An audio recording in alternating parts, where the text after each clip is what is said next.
Right, good morning. Good morning, everybody. Good to have everybody here in person. I know that we've all been waiting for this season to get going and get back to normalcy, so it's really awesome to see everybody here and have our players back and doing the things that we usually do in the off season. You know, our team events, our full team workouts, doing things that have over the course of the last 3 or 4 years made us a really good football team, help us grow, galvanize, and get prepared. So we've had a very challenging offseason, a very demanding one that has pushed the players, and that they've responded well to. And what we expect out of this group is the most competitive camp that we have had. We feel like we have a lot of position groups that are going to demand some really intense battles. Competition usually brings out the best in everybody, and we expect that. And we expect that from our players, and we expect our leaders to take that next step as well. So excited for our fans, first and foremost. It's been a while for them. You know, at least we had the opportunity to play, albeit a little bit different, but they haven't had the chance to be around us and us be around them. So for them to be able to come on out and see us, not only during fall practice, fall camp practice, but this season is going to be an unbelievable moment for all of us. And we want to make sure that we represent and put on the right type of performance for them. So that being said, thank you for being here this morning. Open to questions.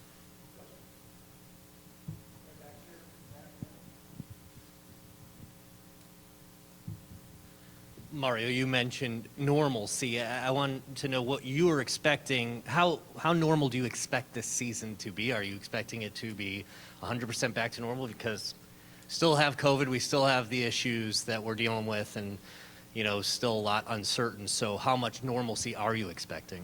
Well, we're operating under the the guidance of what we perceive now as being as normal as we've had in a long, long time. Can I predict the future? I can't do that. I don't know. Whatever adjustments come with that, we'll make. But as of right now, we are operating at a level where it feels that way. It feels like we're back to what it's been for a long time. So we'll take it day by day and go from there. Hey, Mario, Ryan Thorburn with Register Guard. I guess I'll ask a football question since we're getting near there. You had a quarterback battle last year, but obviously it was abbreviated with COVID and everything. How do you see that shaping up this year with Anthony having the experience and obviously the 3 guys with all the talent coming up? How do you want to see that unfold over the next 3 weeks? Sure. Well, I think like you mentioned, the benefit of this year's battle is that there is an off season and a full summer. There's a lot to that. The fact that all those guys have had a full spring, all the meetings that go with it, in-person walkthroughs and whatnot, with Coach Moorhead and the rest of the offensive staff, really bodes well for us. Certainly we feel like we're now at a level where we can operate the offense like we've wanted to since the day Coach Moorhead got here. Anthony Brown has experience, and he has done a really good job. Last year he missed, he wasn't part of the team during spring ball. When he got here in the summer, things hit pretty hard with COVID, and come fall camp was a very, I would say, moderated version of what we would usually do. So he does have a lead right now in that particular competition. He deserves the reps with the ones as we start camp. And the team, as we mentioned before, they deserve his competition at every position. And all 3 of those other guys, the young guys, Robbie and Ty and Jade, they've done a great job. And their performances merit an opportunity. And they'll get it. They're going to get it. And we feel confident that that room is talented enough to play at a championship level. Eric Scopel, 247 Sports. Mario, anybody that you know for sure will be out day 1, and then anyone that was out in the spring you expect to be back day 1? It's a good question. Anybody that I know would be out day 1 as in full contact, be hard to tell. I could give you a better idea of that as we get closer to Friday. I know Sean is coming along really well. Sean Dollars. Jalen Smith is coming around very well. He should be close to being a full go. Linemen seem good. I know everyone always asks about Cam McCormick. He's done great. We see him progressing really well, and I'm just really proud of the guy. I know we've talked about it a couple of years and it hasn't worked out, but there's a lot of momentum there and a lot of positive ground being made towards returning to play. Trying to think about anybody else. If there's anything else, I don't think it's major. It's minor, maybe some from a soft tissue standpoint, but feel pretty healthy going into camp. Trey Benson, excuse me, would be the other one that has rehabbed. He's going to be very close to being full speed when we start up. He's looked great, weighing 215 pounds, just really rocked up, has had a great offseason. We expect him to be full. AJ Jacobson with Rivals. Coach, this team this year is a lot of the same guys from last year, a lot of the same staff from last year. How would you like to see the team grow this year versus last year? Sure, in every way whatsoever. I mean, I think a lot of times, or a lot this summer, what I've heard from a lot of people, I didn't really realize that. I guess I should, is like 70% of our team is in their third year or first or second year. But I think when you have a regimen and off season like we have, a culture like we have, year one is accelerated. So year two, year three players, I count those guys as being advanced, being ahead of their time. So what we'd like to see, well, it's kind of interesting. A lot of our staff members didn't even get a chance. Remember, Brian McClendon got here, Coach Moorhead got here late. A lot of these guys, we hadn't even met their families when COVID hit. The fact that we have spent that kind of time together, both in the meeting rooms and then around each other, you just see we were cohesive as it was. We're still learning each other. I think you see a staff that really understands exactly what we're trying to do, how we're trying to do it, why we're doing it that way. Players in a system that, there were some really good accomplishments last year, but we left some stuff on the table that we like to have back, that we know we could do better at. And then you're always going to see that from this program. There's never going to be any feeling of being content unless it's absolutely perfect. So I see growth. I saw some painful steps that last year we had to go through. You couldn't skip, and we went through them. And camp is going to bring some of those steps as well. It comes with competition. So all in all, just improvement, growth in every single aspect of our game and culture. Matt Preem, 24/7 Sports. A couple times now you've talked about how this is going to be the most competitive camp to date for you. Why? What have you seen that's going to lead to being so competitive? I just think talent acquisition and player development has taken its course. I think it's the natural progression of a program that's continually on the rise, that's on a steady trajectory going that way. And so now that we're relatively healthy, mostly healthy, and these guys get an opportunity to go out there and compete and show what they have, and you just see it at every position on the field. We have, we have guys that have the ability to compete, and now they got to show it. We're going to challenge them, and we've made it very clear to everyone that this camp is going to be the most challenging one that they have had. It seems like every year is a little bit more and more, but it's going to come from within. It's not going to be something that just magically happens. We're going to construct moments and orchestrate moments of adversity, tough situations. There's only so much you can put on that chalkboard in the classroom. They've got to feel it. They've got to go through it. And they've got to be challenged and pushed. They've got to be taken to that point where you're on the brink, but the brink has to be on the brink of a breakthrough, not a breakdown. We need that, right? That's part of growth. We need to struggle. We need to feel that. And so if you look around, you may have some positions that are a little bit more upper class or senior laden, but right behind them you have some really talented young guys. They're going to get opportunities to push. We think it's going to make everybody better.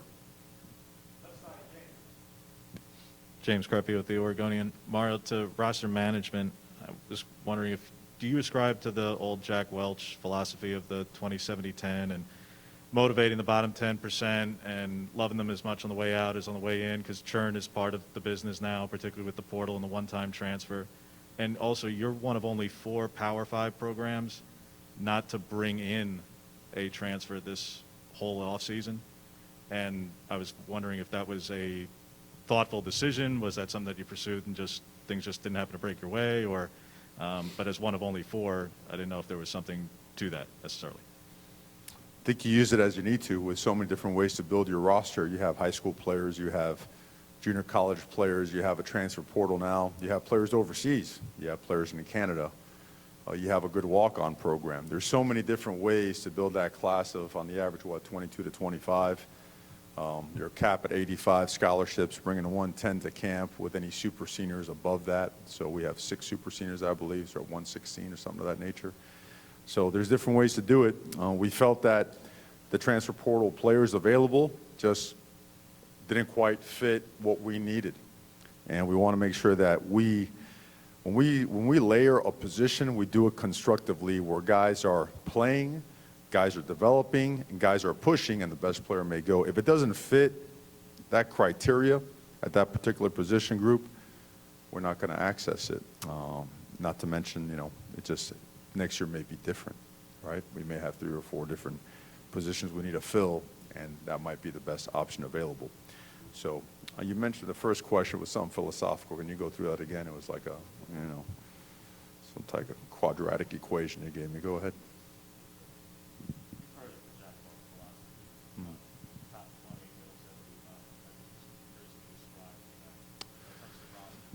Well, I think when I think of that, I think more of the fact that I guess the obligation and I would say the job of a coach, a leader, a manager, where you've got to get your bottom 10% to, at the very least, become part of the middle of the pack, and your middle of the pack guys to become part of the top of the pack.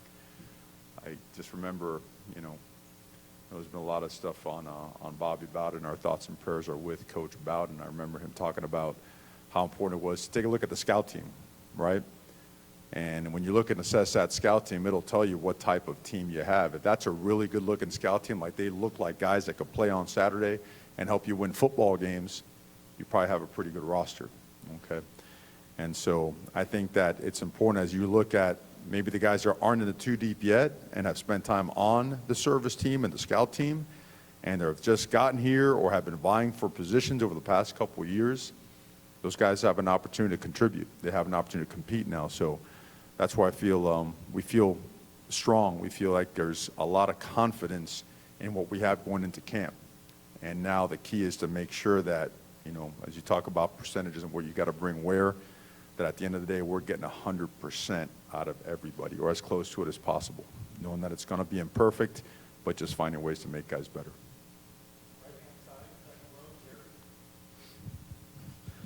Yeah, Jerry Thompson, Ducks Illustrated Magazine. I heard an interview where you said your coaches and you had some healthy, heated discussions, table pounding type discussions, arguments, if you will. So could you kind of let us know the nature of, is like formations, what you do in short yardage? Are we going to have a quarterback behind center? Well, that could be anything. That's probably on a daily basis, man. I mean, that could have been, who should have won between Hulk Hogan and Macho Man Randy Savage. I mean, that goes from one thing to another. We got some very passionate coaches, and when we go in there, we want to make sure it's a think tank and not group think. And there's respect, and you have respectful discussions. Sometimes they get heated, sometimes they don't. Some of that may have been taken out of context or whatnot. But what we do is when there's strong belief in something that helps the team get better, we bring it to the table, we discuss it. Some guys fight really hard for it. They feel it's going to be better, and, at the end of whatever decision we come to as a staff, that's what we're going to go with. But it's important to bring that to the table. It's important that as it relates to a player, personnel move, situational football, a particular play, formation, a way to defend it, philosophy in a particular situation, travel, use of camp days and time, when to go in pads, when to bring in the short yards goal line aspect, when to add 5-on-4 pass rush, when to go 7-on-7 run. All those things are always brought to the table to find out, hey, what is best for our players? What maximizes our ability to improve as a football team? So that would be the best way to describe how we get together, how we have our discussions. Sometimes normal, sometimes heated, but all in all, very healthy and very necessary.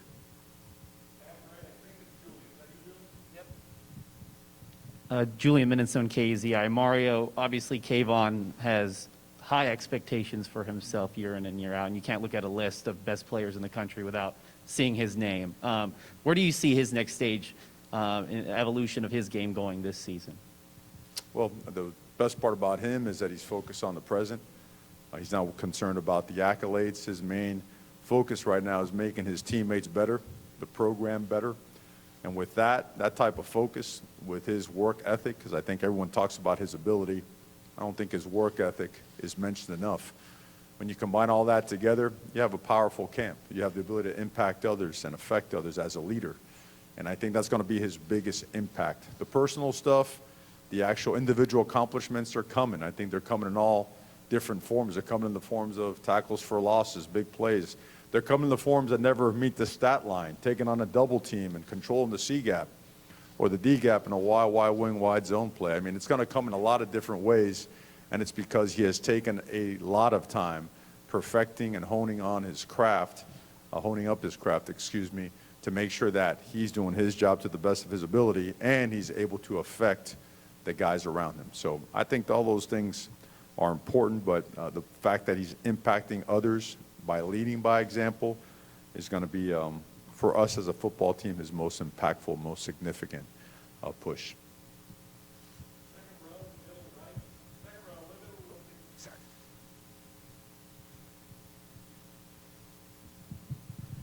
Hi, Coach. Sam Finley, Eugene Magazine.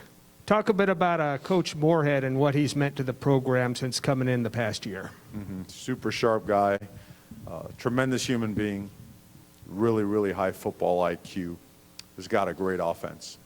And I almost feel like, just like as fans we got cheated, as players we got cut short of our time, he was cut short of what he was bringing to the table as an offense, and he's as excited as you can imagine with the tools he has to work with, the time he's had to put his entire package together, and the fact that he's a great human being, great recruiter, great staff guy, really does a great job leading, get along with others, great colleague. Not enough good things. I can't say enough good things about Coach Moorhead. He's got head coach experience, brings a lot to the table in that manner as well. Has had a strong impact on the team thus far. Players really gravitate to him. He's been a tremendous addition to this program. A.J. Jacobson, Rivals. Coach, last year is largely a six-man rotation on that offensive line. You've got your starters back. You've got a lot of young talent developing and some freshmen you brought in that are very, very good. In an ideal world, how big would that rotation be this coming season? How many guys are you going to be rotating? How would that look? You know, AJ, as many as are ready to play are going to play. I think there's a couple benefits to that. You've had 6 guys that had or saw significant action last year, and then you've got some young guys that are pushing and pushing hard and that look capable enough to earning time this year and pushing guys at certain positions. And there's a lot of, I can't, to go through all of them right now would take up a lot of time. You know the roster really, really well. And then you got some older guys too, like Dawson Jaramillo, been here for a while. Recovered from an injury the previous year. He looks great. Excuse me. He's ready to roll as well. So I don't think you put a cap on it. That'd be unfair. If you put a cap on it, you're going into a fall camp saying, we're limited in the amount of guys that can help us win football games. We're not going to do that. Practice is structured with 116 guys coming to camp where we can two-spot a lot of our drills. So whatever amount of reps the first team guy gets, so will the third and fourth team guy. That's a lot of film to evaluate, but it gives us an opportunity to truly assess where guys are, whether now they deserve reps with the next group and move them up a little bit to see if they can hang with that level of competition and then continue elevating them or, bringing them down a little bit depending on what they show.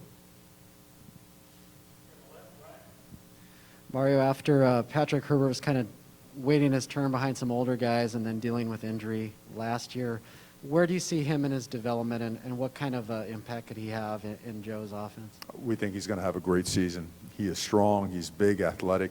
All the traits that we saw in high school, they're now developed with an extra 25 pounds of muscle on his body. Seems like he approached the offseason with a chip on his shoulder because getting injured last year was very difficult for him. It was kind of a freak accident, and not an accident, but just part of football. And he's been chomping at the bit. And Patrick, he's very reserved and quiet, but when it comes to competing, he brings it. And he's been bringing it all offseason. We expect him to have an awesome camp. Losing Isaac Slade, Mata'atia this offseason, how tough is that from a leadership perspective with the defense experience? And then Justin, I would guess, is somebody probably likely to step in. Kind of what have you seen from him physically, also as a leader?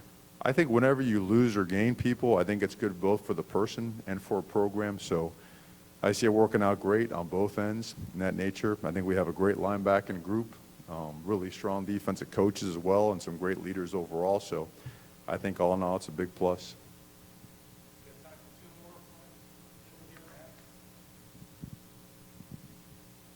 Max Torres with Ducks Digest. Coach, we talked about the tight ends in spring football. You said that you're starting to feel like you have the bodies that you've wanted for a while now. We saw Matavao, Ferguson. They certainly don't look like freshmen. What are you kind of expecting to see from that position as far as competition in fall camp?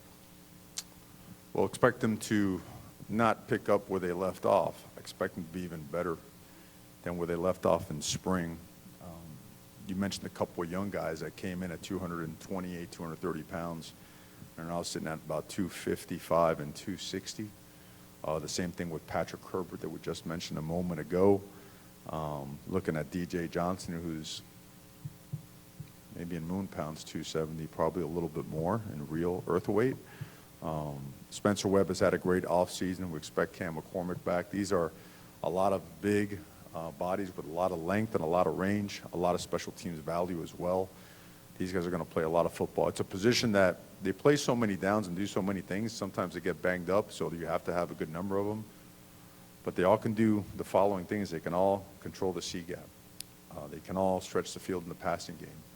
They're excellent on the perimeter, both catching the ball and blocking. They all do a great job on special teams and blocking, and more than half of them actually do a really good job on kickoff as well. So a lot of roles to be divvied out between these guys. They have a lot of pride. These guys attack practice and their preparation in a big-time way. Fired up about this group. Mario, since camp is opening in just a couple of days, just your reaction now that you have the full and you're well-versed in the changes to camp this year by way of the 7-day acclimation period from 5 days, 2 scrimmages. How do you evaluate in these position battles with 2 scrimmages instead of 3, with less full contact? And is the hamburger drill one of those drills that is done and over with because of the abolition of straight line contact? Yeah, some of those drills are out completely. We never did a ton of those, so it doesn't affect us as much. The acclimation period's a little bit different because, now mind you, we don't tackle to the ground all the time in a camp, which you want to keep the guys up, you want to keep them safe. A lot of injuries happen when you go to the ground, and not because a guy actually falls on the ground, just because bodies get rolled up, right, or people get run into them. You want to avoid that all the time. So the changes, some of them deter you from what you usually do to prepare a football team, and others fall in line. And the addition of the spider pads, I think, is an excellent addition because, believe it or not, those first couple days when you go helmets only, guys are really excited. I mean, they're coming out ripping and running, and sometimes shoulders are caught by helmets, right? Fingers, stuff like that. And the spider pads are another protective layer to keep you, when you're not going full speed, but when you're wearing helmets. So all in all, it is what it is. Adjustments have been made. Some things in favor of, some things wish we would look at again. Hopefully we will at the end of the season. But all in all, I think just having the amount of days that we have is what grants you the opportunity to prepare. And the off day is different now than it was in the old days. You have a couple of hours to review film, can't walk through and all that stuff. But, you look at all our practices, and you got to find a way to meet, prep, walk through before, evaluate film after, and then later on be able to meet, install, and walk through, right? So when you come in again and you get on the football field, you're an organized operation. So those things are all built in, and the schedule allows us to do that. So all in all, I think it's okay. It's okay. Hopefully we'll look at it again next year. All right. Thank you, everybody. Appreciate you guys being here. Have a blessed day.